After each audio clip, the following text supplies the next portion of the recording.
Welcome to the No BS Spiritual Book Club's live streaming interview series, where leading new thought teachers, speakers, and authors share the intimate stories behind the 10 best spiritual books that inspired them the most on their spiritual journey. From well-known classics to hidden gems you might never have heard of, the No BS Spiritual Book Club saves you time and money by sharing reliable recommendations from those who've walked the path before you. The No BS Spiritual Book Club, the only No BS guide to the best spiritual books to inspire your own journey of self-discovery. Here's your host, founder of the No BS Spiritual Book Club, Sandie Sedgbeer. Hello, everybody, and welcome to the No BS Spiritual Book Club's live video series. And joining me today to share the stories behind the 10 books which made the biggest impact on his life is philosopher, lecturer, speaker, and researcher Stephen Ross, who also is the co-founder and CEO of the non-profit World Research Foundation, which houses, and you can see it behind him, just a small section of it, a 15,000 volume library with books dating back to 1492. And believe me, if you think that you've held some magical books in your hands, holding a book that was actually published in 1492 is off the charts. So for over 45 years, Stephen has not only researched, lectured and made presentations to government agencies and hospital networks around the world on many subjects pertaining to health. He's also published 3 books, including his very recent Manly P. Hall's unpublished pages of the secret teachings of all ages, and the shocking and eye-opening and nothing happened, but you can make it happen, which documents the truth behind some of the most important therapies and techniques discovered over the past 50 years that were proven to be safer and more effective than those in current use, but have been deliberately ignored by the medical system. Stephen Ross, welcome. Thank you, Sandie. Again, thank you so much. Stephen, you're welcome. It's good to have you here. You know, we usually open up by asking people what books mean to them. I hesitate to ask you that question because we can see just a small smidgen of your library behind you. And given what I've just read to everybody, well, we all know what books mean to you. So perhaps you might like to talk about your history with books, your first introduction to books or to meaningful books. Again, thank you. I have a background in math and science, business and sports. And it was in 1968 when I sustained a knee injury at my university that I was sent to the sports physician for the Los Angeles Rams and Dodgers, who said I'd have to have surgery or I could never compete again. And I went back to my trainer's room, found a Popular Mechanics magazine, which has nothing to do with medicine, found a therapy, asked these experts if it would work, and they said no, but I decided to use it on my own. And I missed 4 weeks of training, and that year placed 5th in the United States for my event. But a seed was planted, Sandie, for why was I told something wouldn't work and what other things exist in this world that we're not told about. So off I went from the Los Angeles area, starting to make contacts around the world to discover what may be out there. So that was one stream where I was accumulating materials. That was 1968. Now in 1973, I met a Cherokee Indian who told me all my future guidance would come in my dreams. And I remember laughing because I didn't recall my dreams. But 1 week later, I had a very important dream, which I followed through. I then would have 6 and 7 dreams a night for months. And in these dreams, I was given information to not only look up people and techniques I had never heard about, but sent me around the world. And so that became another source of me accumulating more of the spiritual side.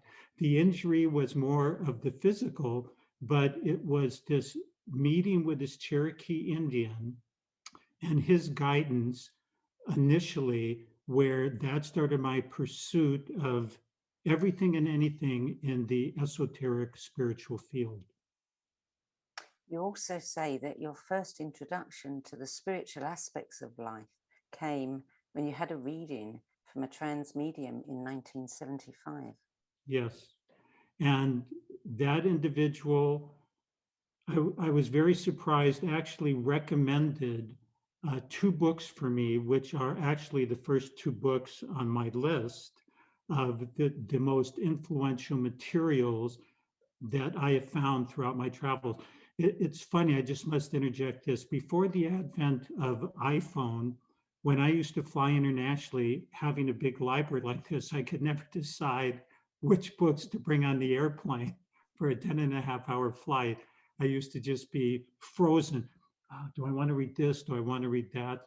But these 10 books would be the books that I could read over and over again without any problem. So do you have these 10 books on your iPhone? I do actually. It's been amazing. This is the great aspect of technology. However, there is nothing like holding a book in your hand.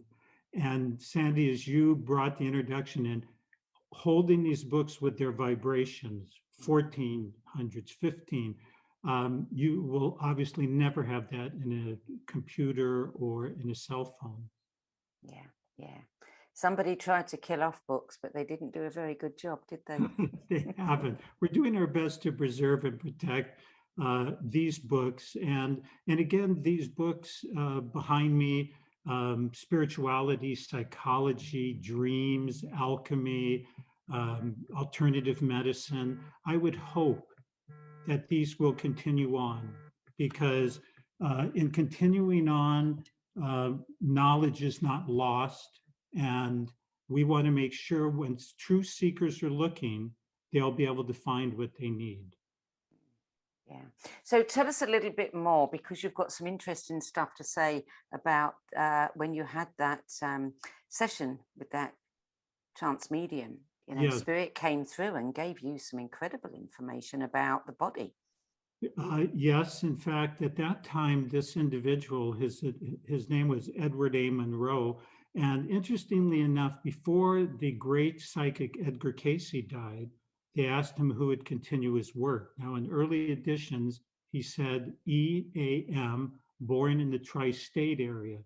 After the first editions, after his death, I never saw a reference again to EAM, but Edward A. Monroe I met, he would go into trance and have spirit doctors who said, and this was in 75, that they were using equipment from the year 2030 to scan the body. So I ended up with a complete physical scan, but again, told that all my future guidance would come in my dreams. And as I just referenced a few moments ago, because I followed through with the first dream that was given to me, which for me personally at the time was not something positive, it was something speaking about my personality. I followed through with it, and the 6 and 7 dreams I had a night after that were on every phase of my personality, my likes, my dislikes. Then I was given telephone numbers. And Sandie, I would call those numbers. At 26 years old, I was, oh my gosh, what am I going to do with a number? Here's how clever. I'll ask if Jim's there. So I would call and say, hello, is Jim there? Steve, we've been waiting for you, would be a voice. We want you to come, we want you to go, and we have information we want you to caretake. And what is here and just out of the camera has been accumulated through my journeys of following that inner spiritual guidance. So they've come to you, you haven't gone to them. that has been how it is. And I can identify the spirits. They come across slightly different in their vibration and what they're giving to me. Some have been um, helpful in giving poetry through me. I do not write poetry during the day, but for the last 46 years, I have received poetry at night. I know who the spirit is who has been giving me that, but it has been complete spiritual guidance through a poetic medium. Other times when I've done healing with people, there is another entity. So I, even with my business and fact, scientific background, the spiritual world is closer to me and I have more resonance than what we have in our material world here. So 10 books. How did you choose? After you had me think about this, because I had never really thought about it, I started looking at what was my reaction after reading the book. What sort of enlightenment did I feel that I gained from these materials?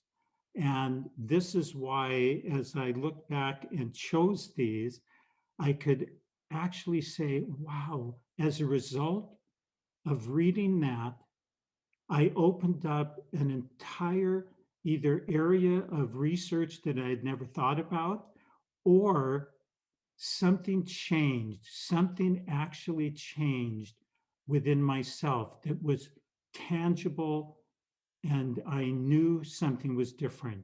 And so these books are from scientific to spiritual, esoteric, but each one of them was impactful for my life. But I do want to add this.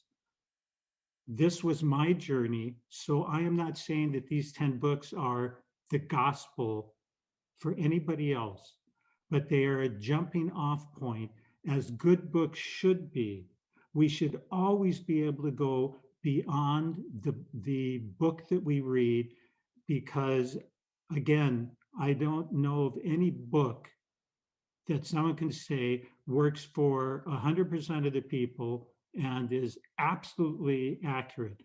They're accurate enough to stimulate us, and that is the key of books. Okay, so let's start with book number 1, The Spirit's Book by Allan Kardec. The Spirit's Book in Allan Kardec is very interesting because Kardec lived in the 1850s.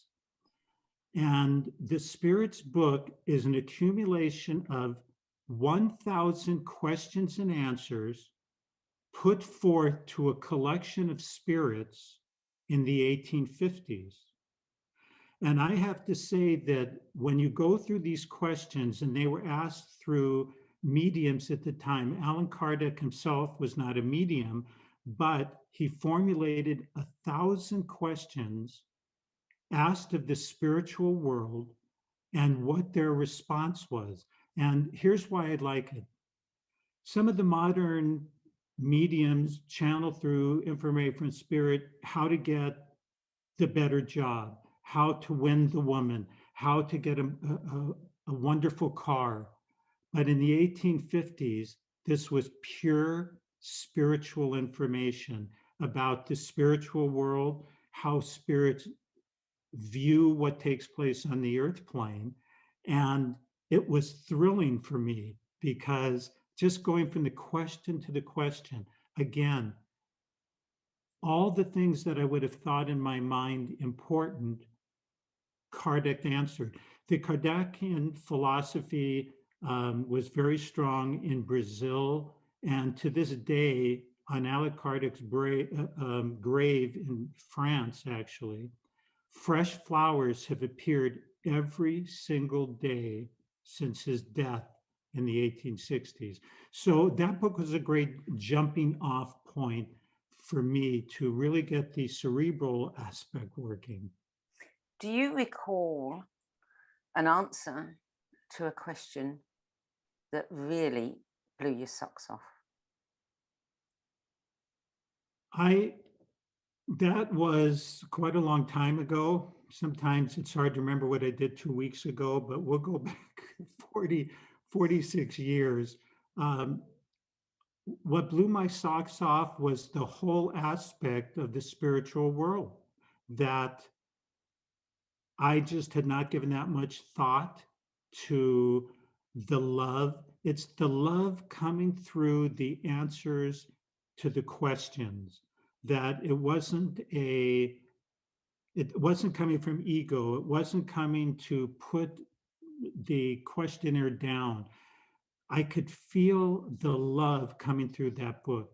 And it was very difficult for me to get this in the 70s. Thankfully, now it's been reprinted. It's a book people can find on Amazon. It's love. It is the love. And in most of these books, you're going to hear me repeat that. It's the love coming through. Yeah. Okay. So number 2, Wisdom of the Overself by Paul Brunton. Yeah, the wisdom of the overself, and I'm hopefully people can see this clearly. Mm-hmm. I was told that, and there were only 2 books that were recommended to me through the channel and the Cherokee Indian. The wisdom of the overself is supposed to be the most closest approximation of how the overself interacts with our conscious being. And its author, Paul Brunton, has written numerous books, The Hidden Teachings Beyond Yoga, The Quest of the Overself, many, many books. He was a prolific writer, a Caucasian who was steeped in Eastern mysticism. Why that book was impactful is it explains in really nice philosophical terms about this higher essence of ourselves, the overself. Emerson called it the oversoul, but it's all basically the same thing. This book is a grind them out book. I usually can read fairly quickly. This is a book where you read a page and then you realize you've lost track. You got to go back again. But it is the closest approximation to this whole mechanism of this higher essence within us, why it's there, how to reach it. He's got 5 or 6 different approaches. That is another thing I like immediately. I am not one who's much into the dogmatic anything. There's billions of people on this planet. I love books that can point the way to where we want to arrive, but are not sitting there going, hey, the only way you can make it is through this pathway, and you have to step on, balance on one foot and stick your finger in your ear or repeat mantras, or you have to have a guru. No, these books are about exciting us enough to activate something within that has us go. That is the wisdom of the overself. It is a nice activator, and it allowed me to begin this process of reaching my own self. Now, when I was in math science and steeped in it, for me to use that word, I'm going to find my own self, which, and at the time it is myself. Is it on a tetherball on a string? Is it inside? Is it outside? Am I inside of it? All those were answered through this book. Number 3, The Aquarian Gospel of Jesus the Christ by Levi. Another one written in the 1800s. Correct. Yeah. And this particular book, I came to it. It is a book that was written by a fellow named Levi, who went to the Akashic Records between the hours of 2 and 4 every morning and aligned himself with the vibrational life of Jesus. And not only did he reveal what he felt came out of the Akashic, but the information about how Jesus attained his stewardship of the Christ consciousness is so profound without any religious connotation. Now, somebody could say, well, if you're talking about Jesus and the Christ, it's religious. But I have to say, this book was not in a religious bent.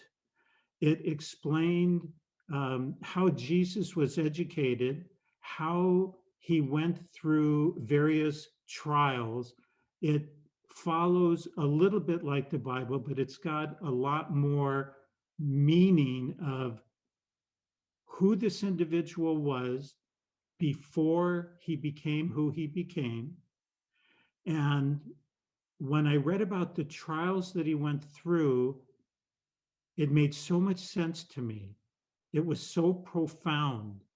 And the philosophy interspaced within the words touched me to have a better appreciation, a stronger appreciation of not only that individual's mission, but the love.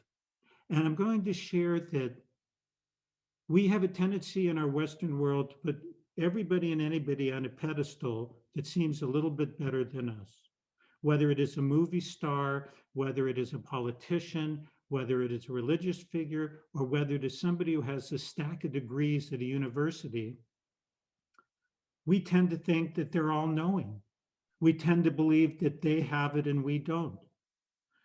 What I hope will be the theme throughout our sharing today is one needs to trust yourself.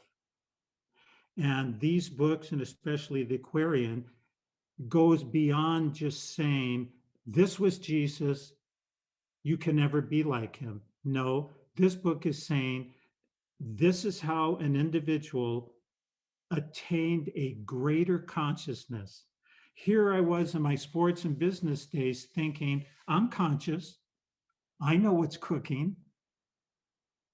But you find as you take the time to delve deeper, that there is so much more, enough to fill 10 libraries like this. Yeah. Book number 4, The Life and Teachings of the Masters of the Far East by Baird Spalding.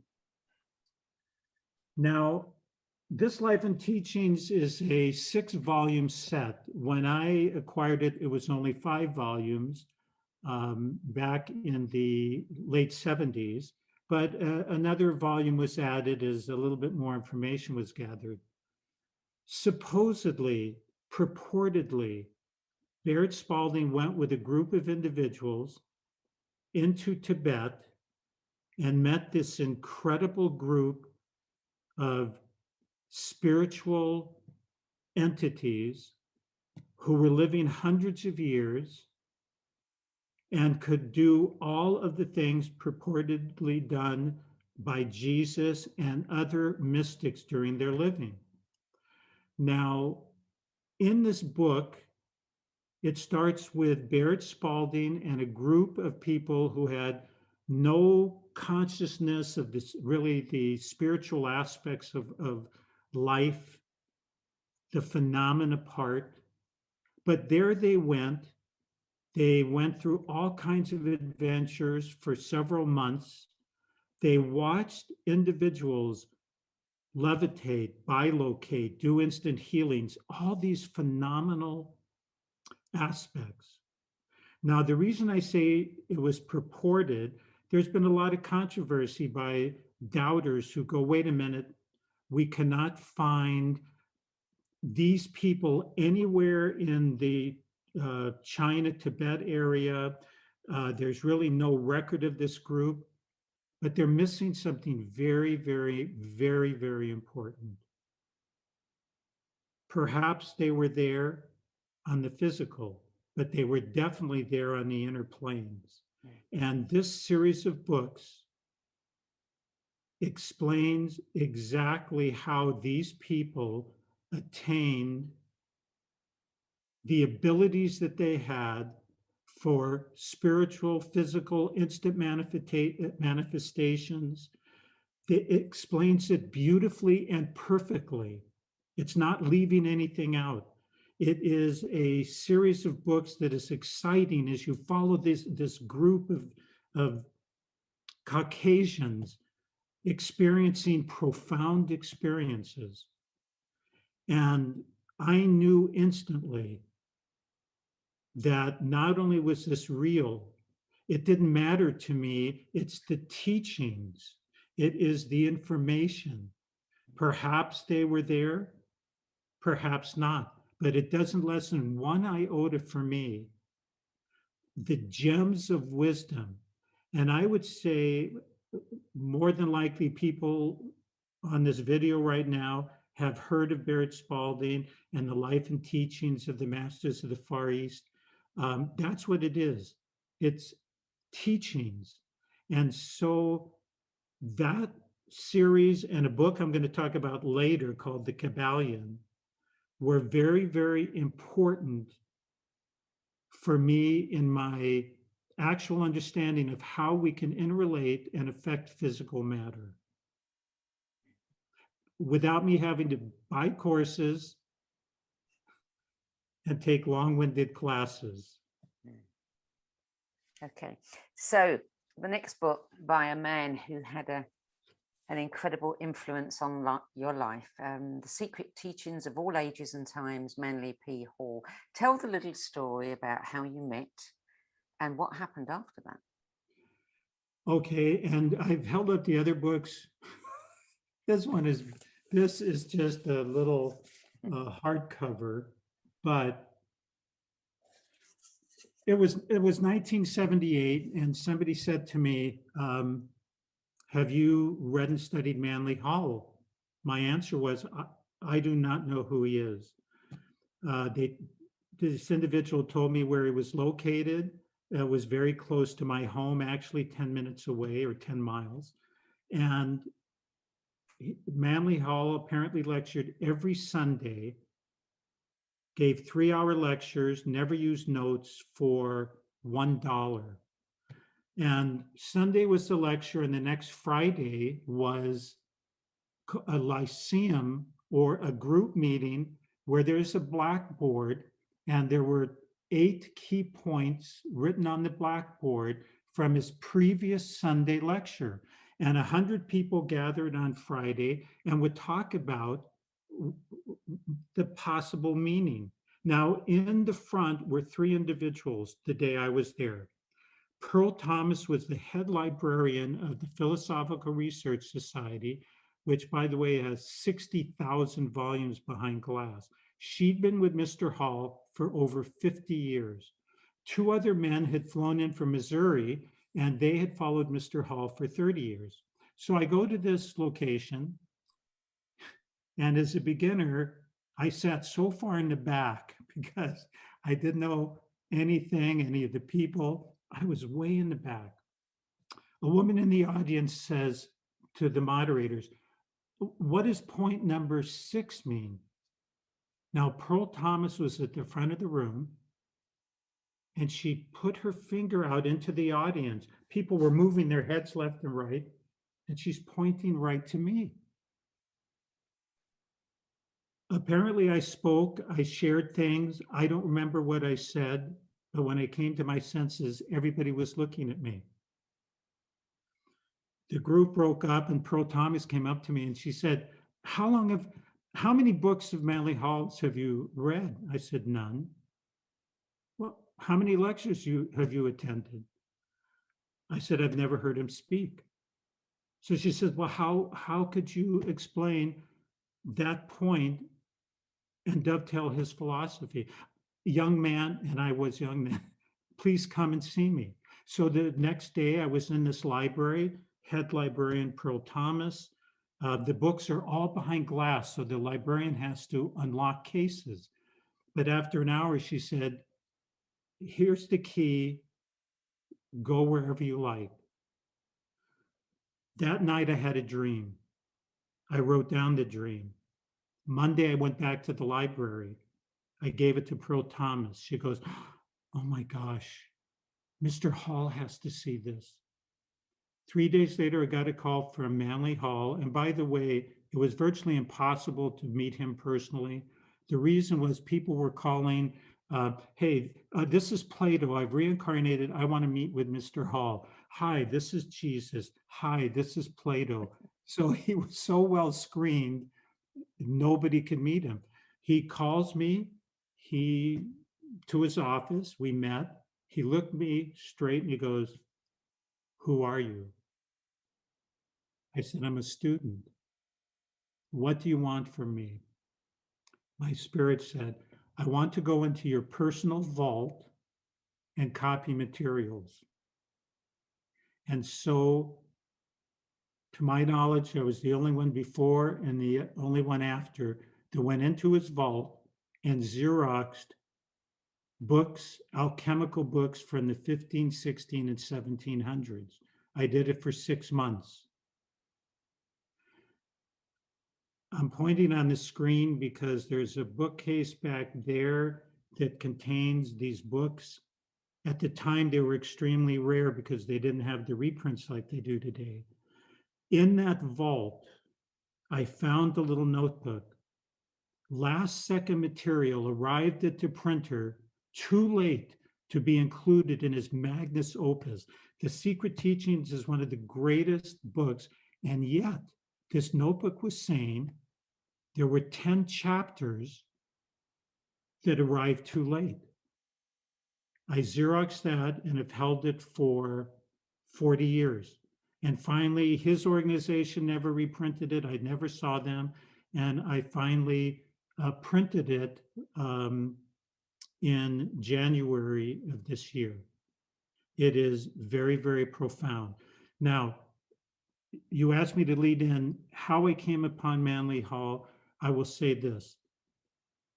Anybody who reads this book, this is the greatest jumping off point for every religion, philosophy, symbol, native Eastern philosophy. He was prolific. He was neutral. He's one of the great chain of philosophers from the beginning of time who writes with neutrality and keeps the secret.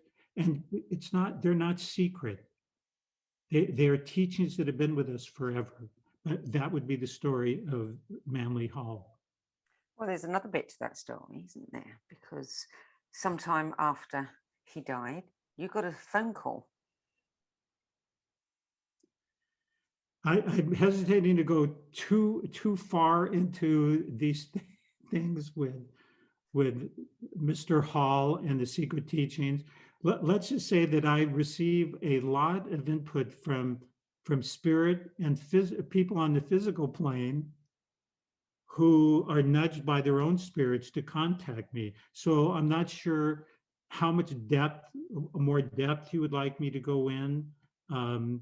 I believe that I did share that with you, the call that came in. Is it something that you would like? Yes, of course.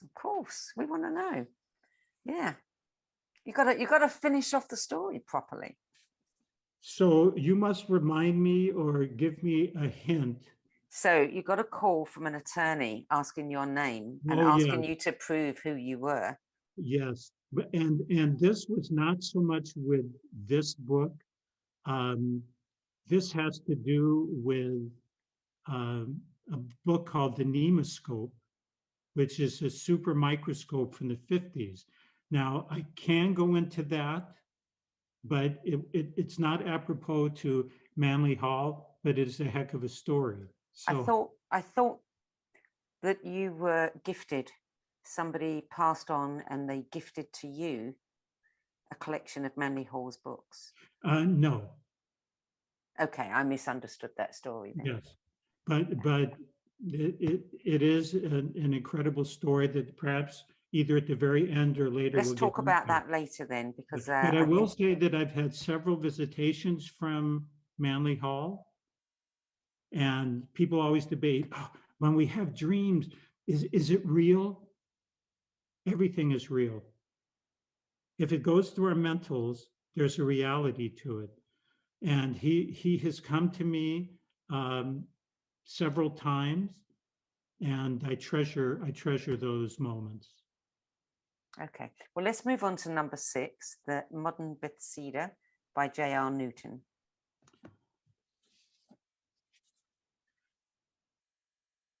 This book was published in 1876. It is the life of one of the most profound and gifted healers of all time. J.R. Newton cured 250,000 people purely by love. The testimonials about the healings came from mayors, governors, sheriffs, lawyers, newspaper editors, members of the US Congress. He was so profound in his mission in the early 1800s. And the life and labors of Dr. J.R. Newton, or the Modern Bethesda, was his autobiography written around the time when he finally retired. I was drawn to it because I had been told that I had a gift of healing. And so I was doing healing work, distant healing work, spiritual healing work. But when I read this Modern Bethesda, when I read of pure love, Newton's phrase was, as to the power of healing, it is a demonstration of the power of love. I tell a person I love them, I show them I love them, and the disease must depart. Those words were just so profound, and yet he did not have a church. He didn't have courses, but here's what he said. Every brother is my most loving brother. Every woman, every man is my most loving brother. Every woman is my most beloved sister. I love them with all of my being. And I started reading. In fact, you can't see, but the hairs on my arm are standing up now. It was interesting. You said earlier, Sandie, something about what did I feel when I read certain things. The feeling of the magnitude of healings, the people who were crippled for 15 years, never stood on their feet, and were cured in 10 minutes walking around rooms. Of course, we have these on the TV, and there's the gospel hour, and you are healed instantly. We know some of it is real, some of it is not. Here is an individual who the testimonials, the magnitude of the healing, but the gentleness of his spirit and his soul. It was said that nobody could argue in his presence. They couldn't argue. When he spoke, the resonance of his voice is what like the clearest symbol, just a sound. And he said that, or it was said that when he spoke in a room, and by the way, he was from the New England area, he went over to England, and I acquired books about his tour over there. He would speak, and when he threw out his arms to heal an audience, you could hear a percussion sound like an explosion throughout the whole hall. And yet, the man who worked as his secretary for 30 years said, JR said we could all do it. He could do it because he knew he could do it. We couldn't do it because of our lack of faith that we could do it.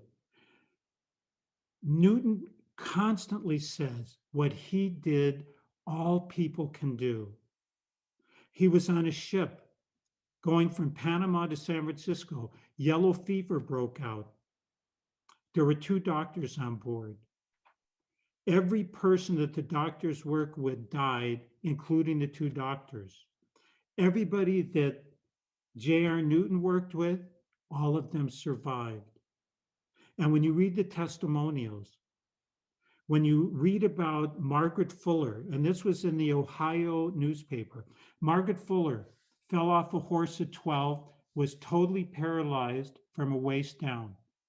She ended up having 9 children, 2 of them in the Union Army.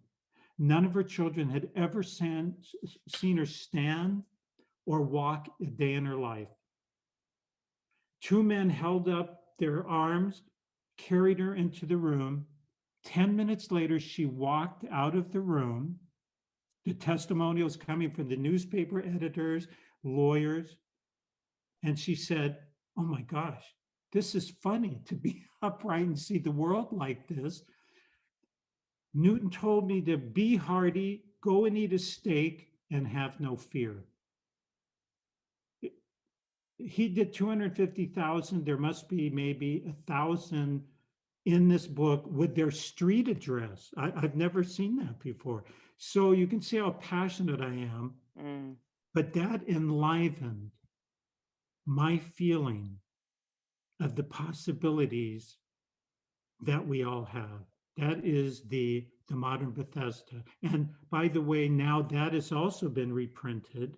But in my day, when I was searching, it's kind of raggedy. It wasn't so easy to find, but it was certainly worth it. What a great story.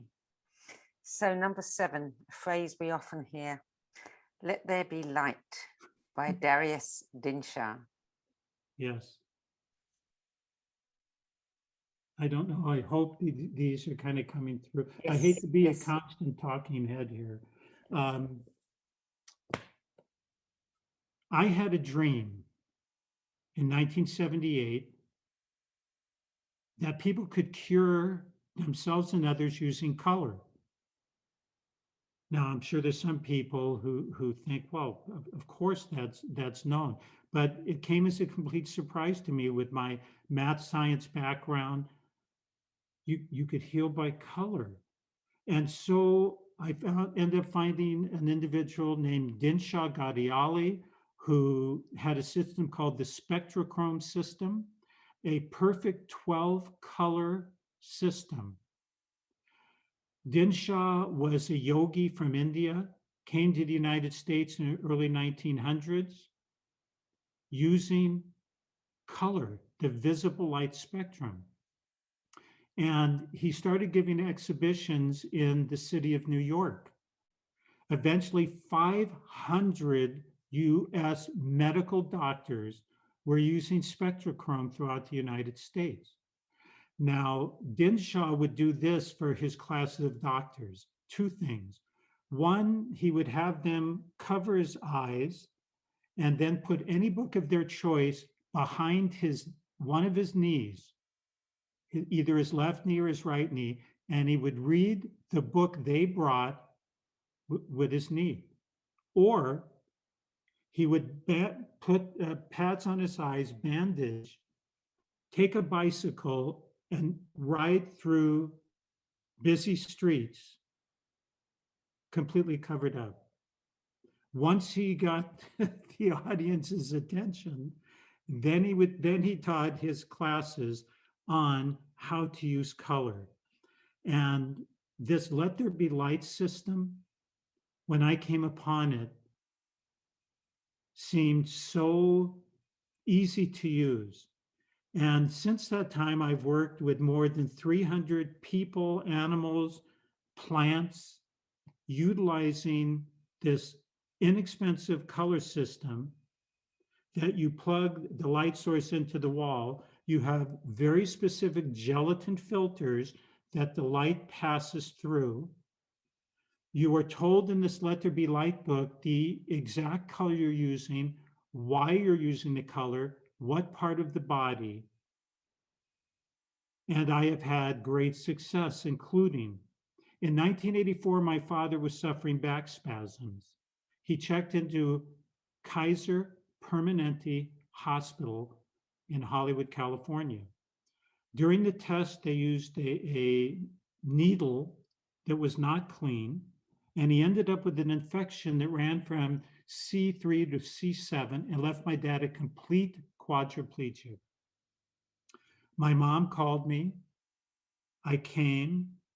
I met the head of neurosurgery, Dr. Mahomar, and he goes, uh, uh, are you going to interfere with the electrical outlets in this place? And I said, no, but I don't want to be bothered. My mother or I, we're bringing this device in. And he said, well, how would color work? And I said, doctor, what do you do for infant liver syndrome? Yellow jaundice, bilirubin. Well, you put babies under a blue light.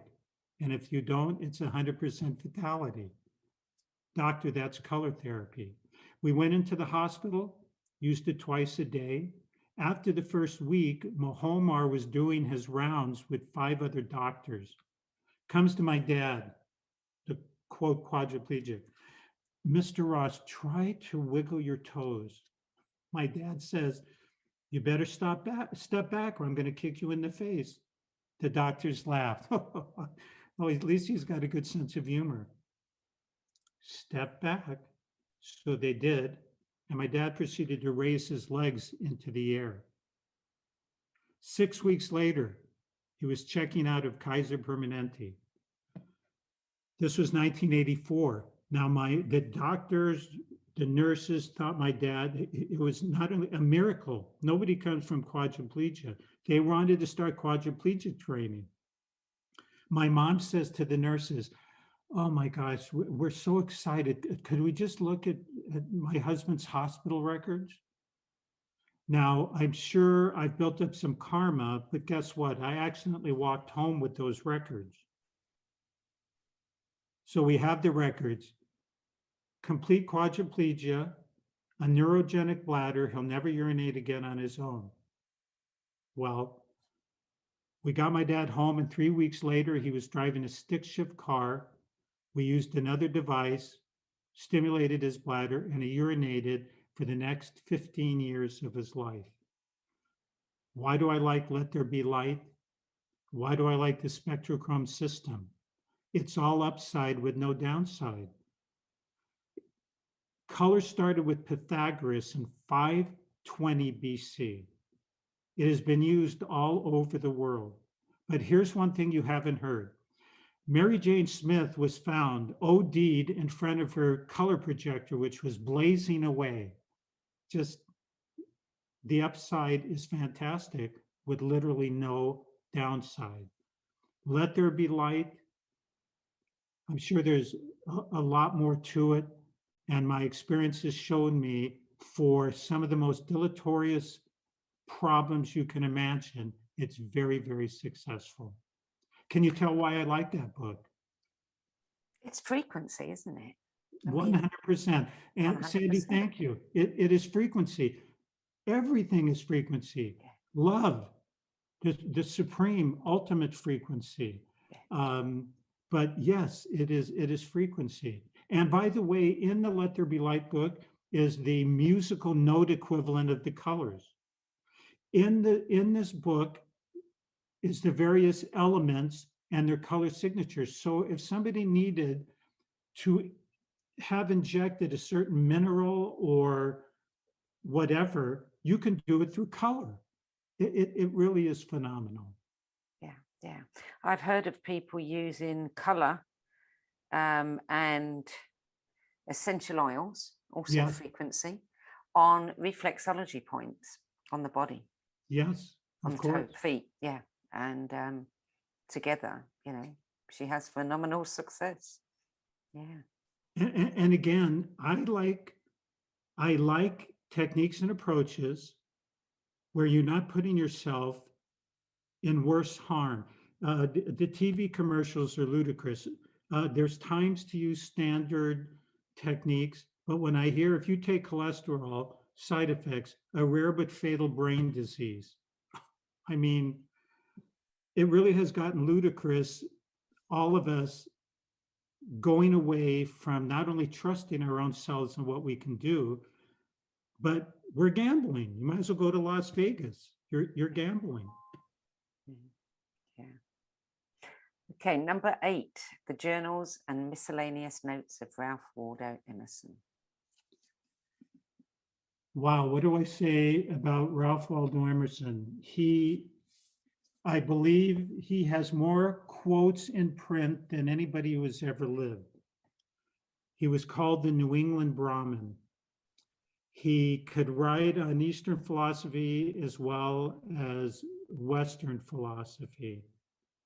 He kept a journal from his first day in college until the day before he died. Harvard University Press, and this was in the 1800s, Harvard University Press went through a 16-year period of reprinting all of his journals and notebooks. It never appeared as a set, although we're very fortunate to have 2 sets that I finally accumulated book by book. To show you how I value it, there was a fire from the 1970, the 1994 Northridge earthquake in Los Angeles. The fire was so close, I was told I would have to abandon the books.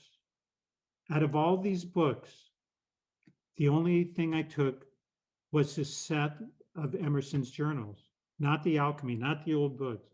I took that because I felt if I'm on a mountain and I have very little to read, he wrote about everything, but it's transcendentalism.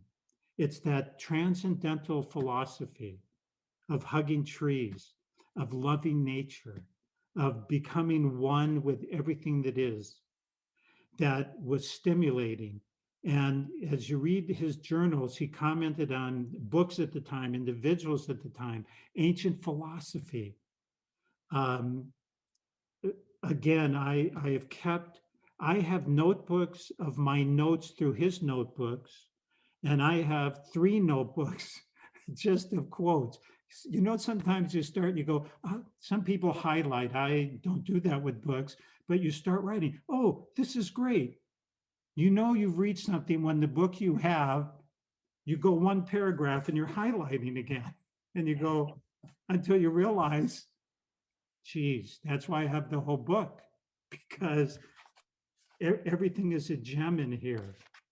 So that set has been really wonderful for me for not only the idea of nature and being one, but it gave me a great appreciation for Eastern philosophy. Too many people in the West, I think, overwork and tax their minds trying to learn all these Eastern terms because that's the only way to reach enlightenment. Emerson breaks it down in a parlance where you know he understands, but you're not using a plethora of Eastern and Tibetan language that we don't understand. And as a little break here, I want to share this story about books and learning. There was a business executive, heavy duty businessman. And during the night, something happened to him. I'm sure it was a dream because the next morning he thought, oh my gosh, what is the meaning of life? Why am I here? What is the secret of the universe? So he talked to a friend, and the friend says, oh, you need to go to the metaphysical bookstore down the street. So he goes over and says, I want to know the meaning of life. What is it all about? Do you have the answer in the bookstore? No, you need to go to Tibet and talk to the yogis. Tibet? Yes. So off the individual went.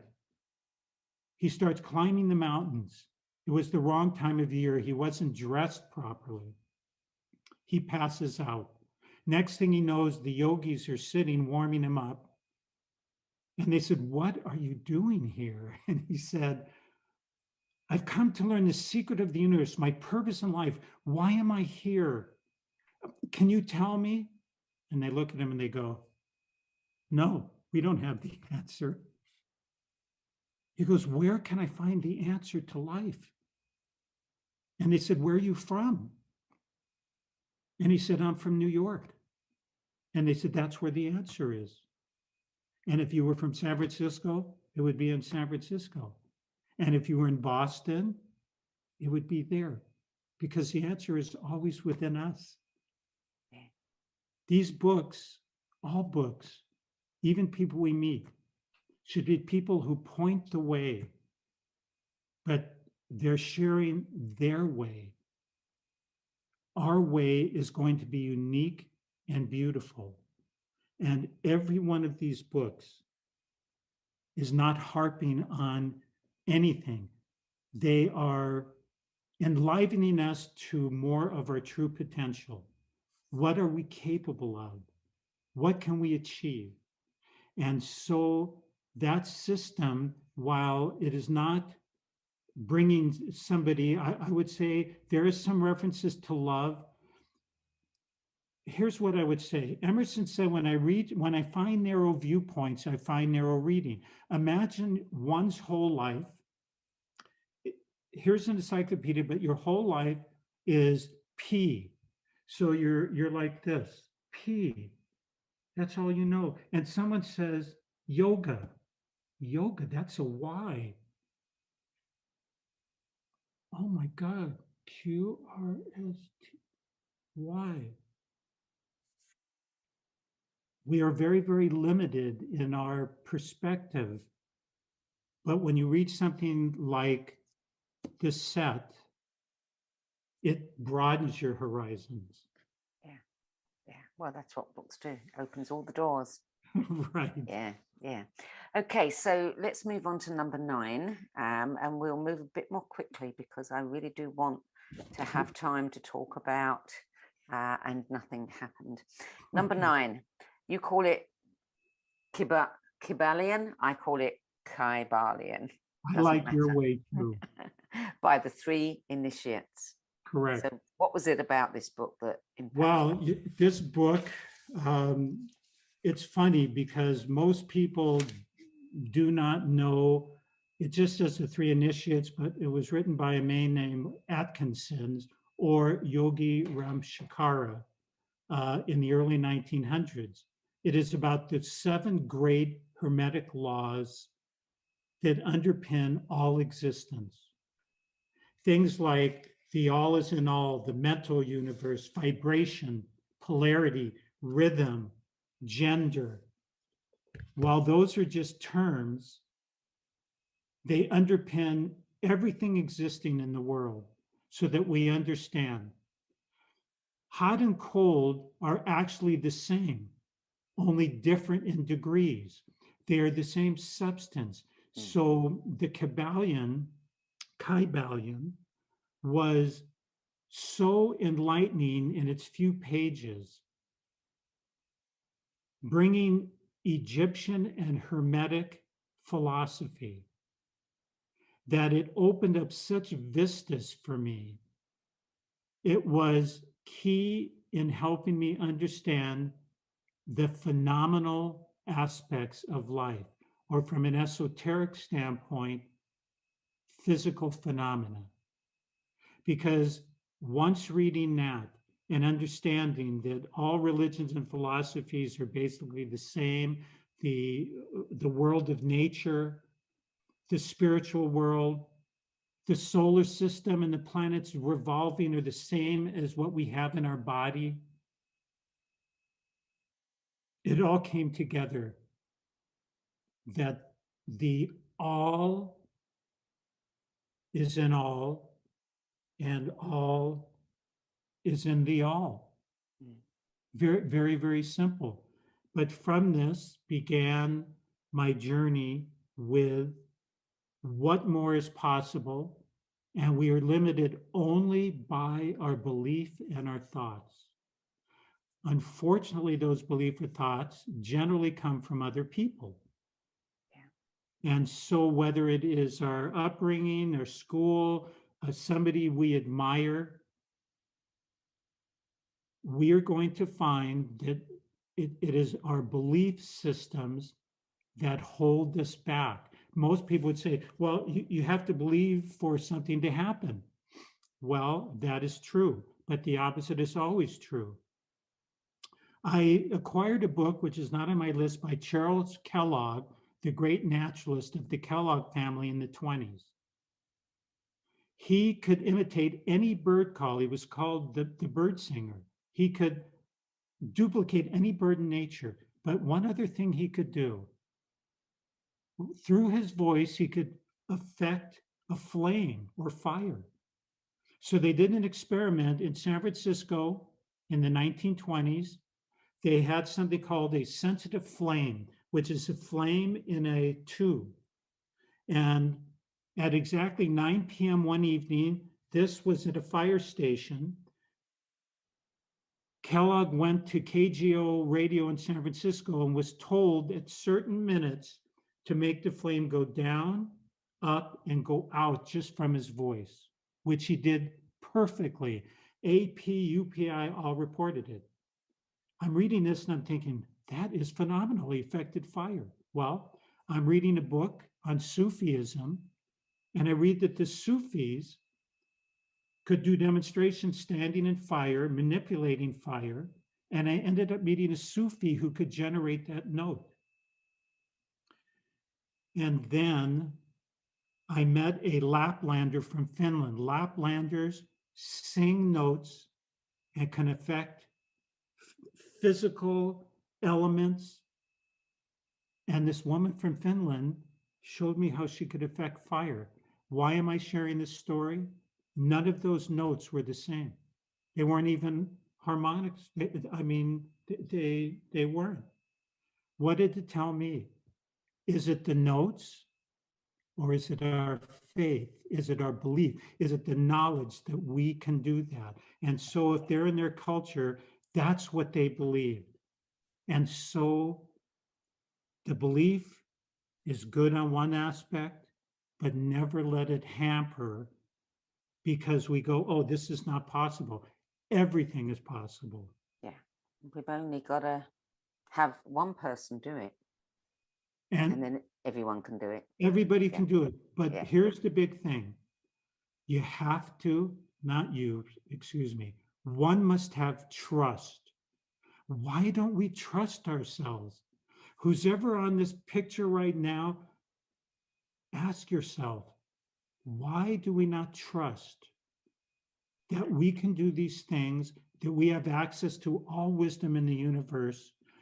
Anyone you meet is no wiser than you. They may have more awareness of it at that moment, but ultimately we all are connected with the same conduit, but we must trust ourselves. Because we've been taught to give our faith away. Put Absolutely. your faith in others and not in yourself. Correct. Now we're going to change that through your show and all the shows you do. We're going to change it through books. So, number 10, the final book, Paracelsus, His Mystical and Medical Philosophy by Manly Hall. And it's almost 5 past the hour, so we only can spend a few minutes on this one. Paracelsus was the greatest alchemist in the history of the world. He could do things purported by alchemists. He was a magnificent philosopher. I have had past lives with him, been there as he did numerous things. He was the one who coined and worked with the nature spirits. He, what can I say? He has been such an influence with the magnitude of his interaction with nature, what we are all capable of doing. His observations of the world are so profound.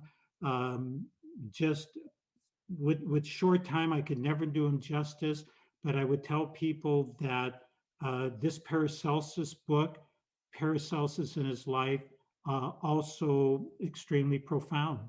And he may be listed as number 10.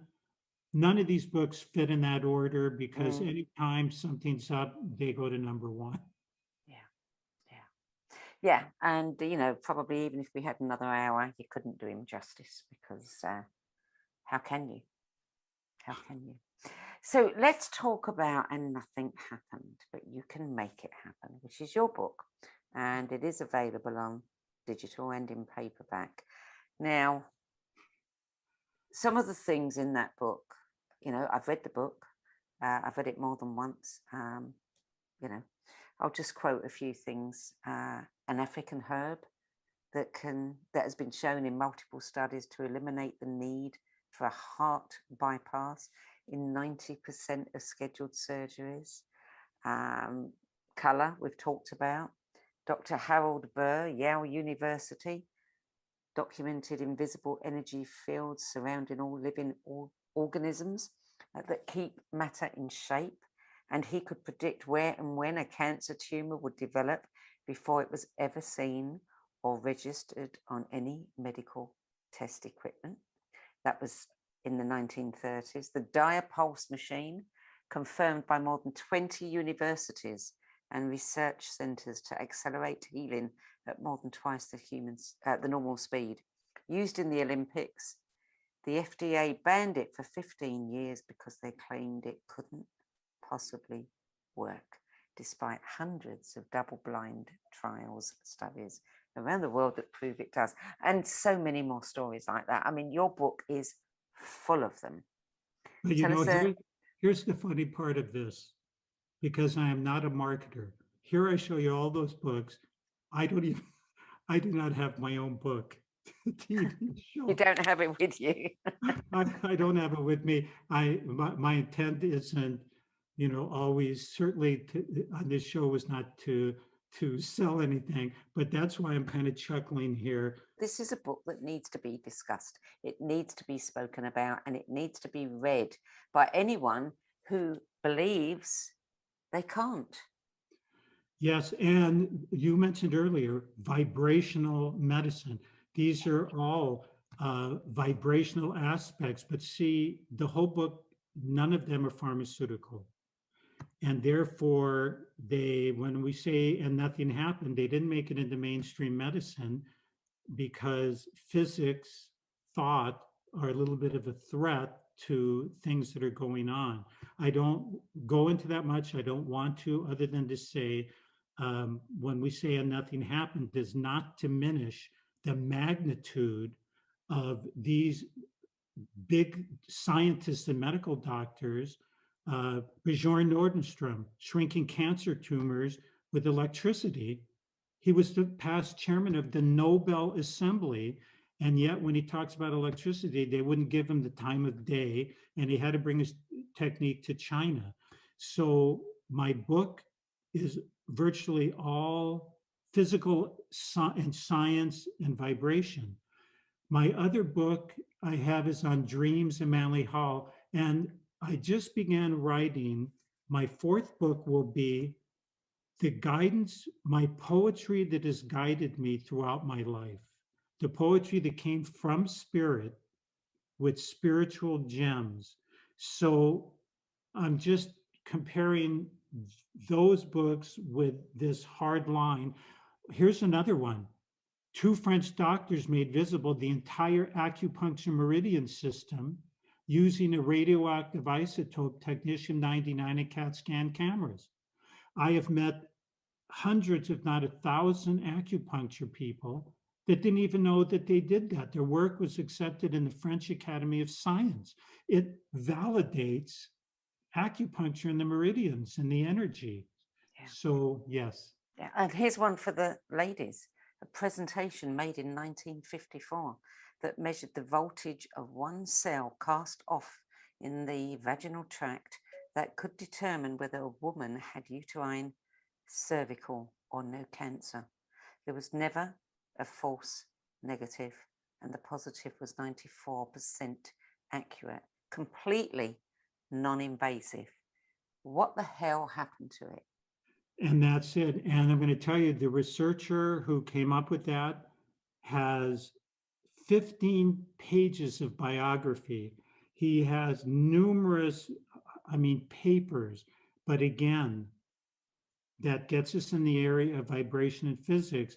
And during his year, when he came up with it in the 50s, there was really more of a kibosh on a lot of these techniques. So, I used to lecture extensively on the politics of medicine, but here's what I noticed, Sandie.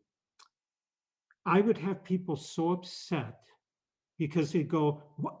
Why don't we have this? What? This is the United States. What?"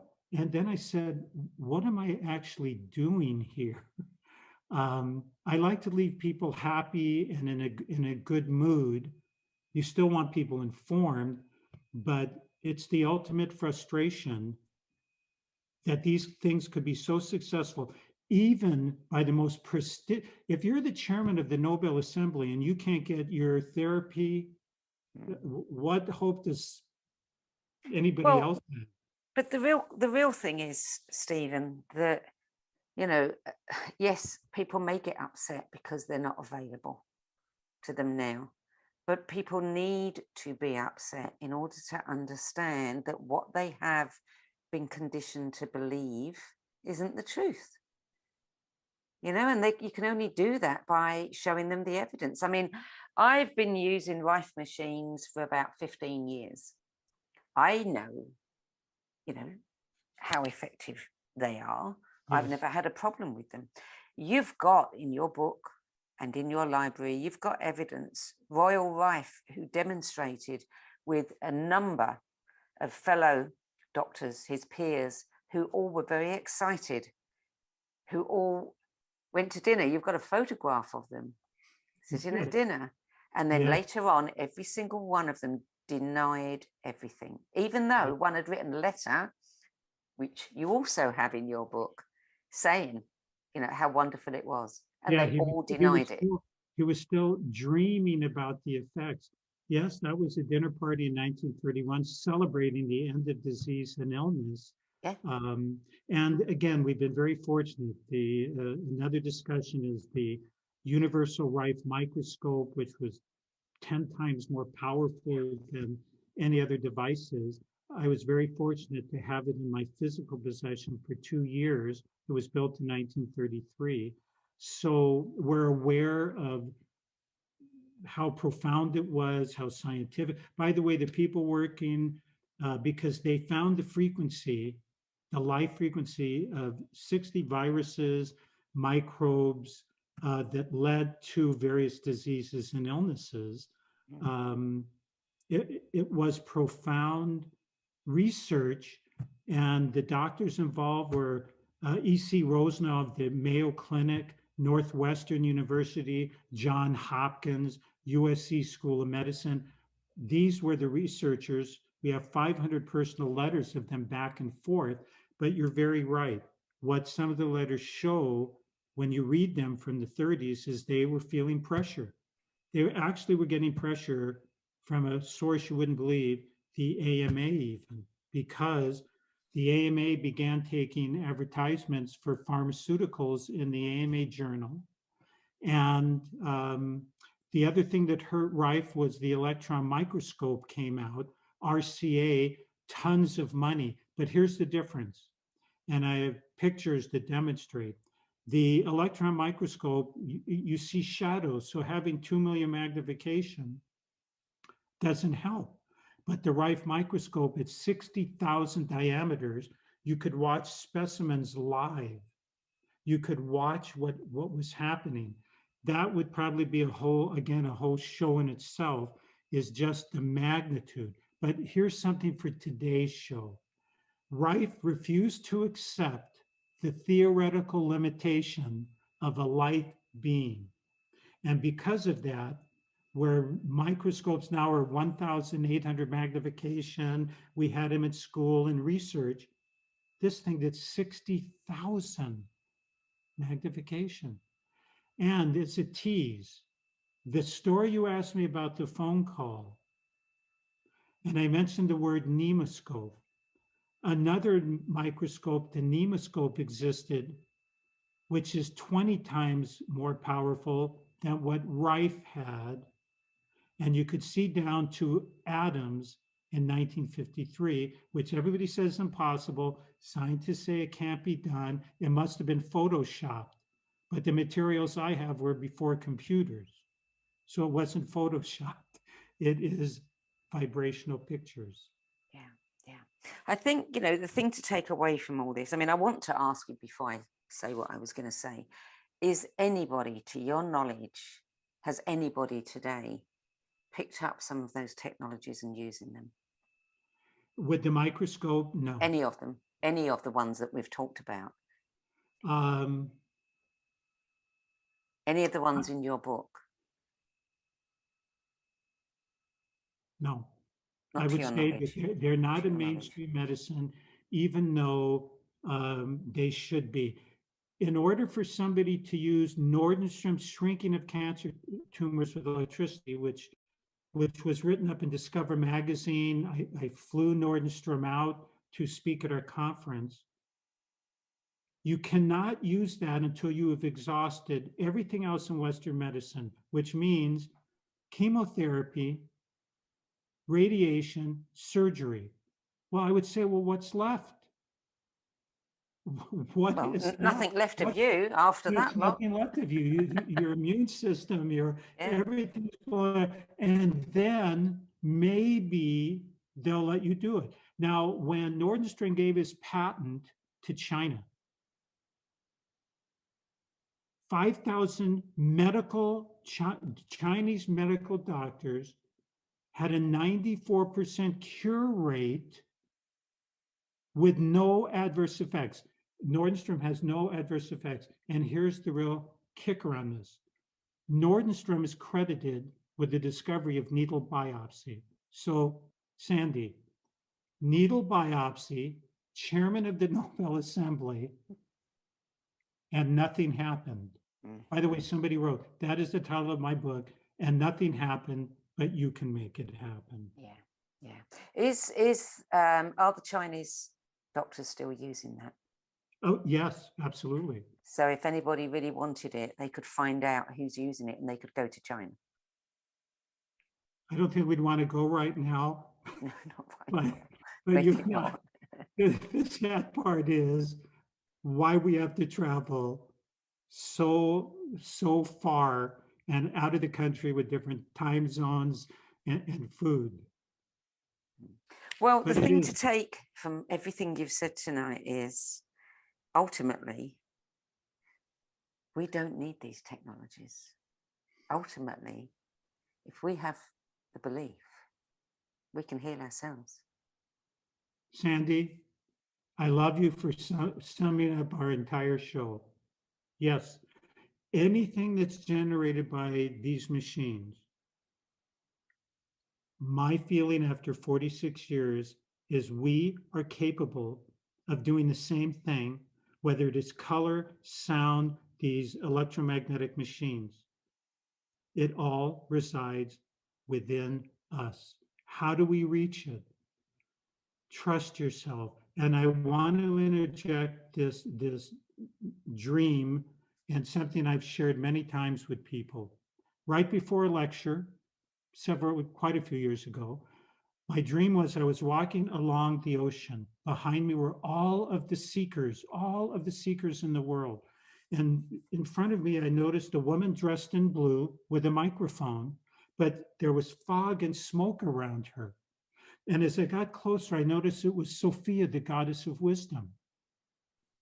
And to my right or her left were horseshoe stands with authors and lecturers and people with courses, well-meaning people, nice people, people you've heard of. And they were obliterating this woman. And I thought, oh my gosh, what am I being shown here? If they are partially obliterating the truth. A big wind blew off the ocean, and I heard these words: all that is need is a beautiful heart, an open mind, and a humble spirit. And the man that we didn't speak much of said, he didn't say those words, that came in my dream. Here's what he did say: if you want to learn the essence of any herb, vitamin, herb, plant, tree, sit down humbly before it, and it will tell you its essence and how to use it. And that's what he did. And I share with people, you can also add other individuals. If we sit quietly, if we remain open in our mind, people sometimes say to me, you came up with something. Did you read my mind? And I go, no, I do not read minds. I am apprehending what you are putting out. It's all vibration. It's all these thoughts. Yeah. When you get in resonance, everything opens up. Yeah. That's how Edward Bach created the flower remedies. Yes. Stephen, thank you for joining us. This has been above and beyond. All of our interviews are great, and it's always fascinating to listen to different people's journeys and their books. But there's been, this has just been more than that. So thank you. Well, again, thank you for not only the invite, but allowing me to share. And I would leave you and everybody else with this. With love, in love, and through love, may everybody reach their highest and best on our continuing journey. Thank you. Stephen Ross, thank you very much. The books that Stephen has written, Manly P. Hall's Unpublished Pages of the Secret Teachings of All Ages. You can find that on the website lesscomplicated.net, along with his book, A Grand Design of Dreams, Contemplating Divine Revelation, and his book, And Nothing Happened, but You Can Make It Happen. Stephen, that's it. Thank you very much. I know. And everybody at home, you can also check out World Research Foundation, WRF.org. Thanks for joining us. If you want to be the first to be notified of these events, you can sign up for our newsletter at nobsspiritualbookclub.com. You can also download an MP3 recording if you prefer to listen in your car. This particular video will be available in about a week's time. It will also be available as a podcast on all of the major podcast sites, Anchor, Spotify, iTunes, etc. And one other thing I want to say is that there will not be an event next week because I'm going to be away. But the week after, we are moving our venue and we're moving our day. We're moving to Thursdays at 10:30 a.m. Pacific time. And we will be live streaming these videos through all of Times magazines and the radio networks Facebook pages, which have sizable audiences. So I'll keep you posted if you sign up for the newsletter. Thank you very much, everybody. And again, Stephen, thank you. Thank you. Bye-bye. If today's conversation sparked your curiosity, you'll love our other shows. The Synergy Sessions, where leading-edge thinkers collide in bold, unscripted dialogues that ignite new possibilities. Between Realms and Reason, where we journey into the mysterious consciousness, energy, and the hidden layers of reality, where science converges with spirit in ways you've never imagined. And the No BS Spiritual Book Club, where leading-edge new thought speakers, teachers, authors, and luminaries who've walked this path before you share the 10 books that had the biggest impact on their life journey. All 3 shows are available on YouTube, Spotify, Substack, and all major podcast platforms. For more information, visit sedgbeer.com. That's SEDGBEER.com.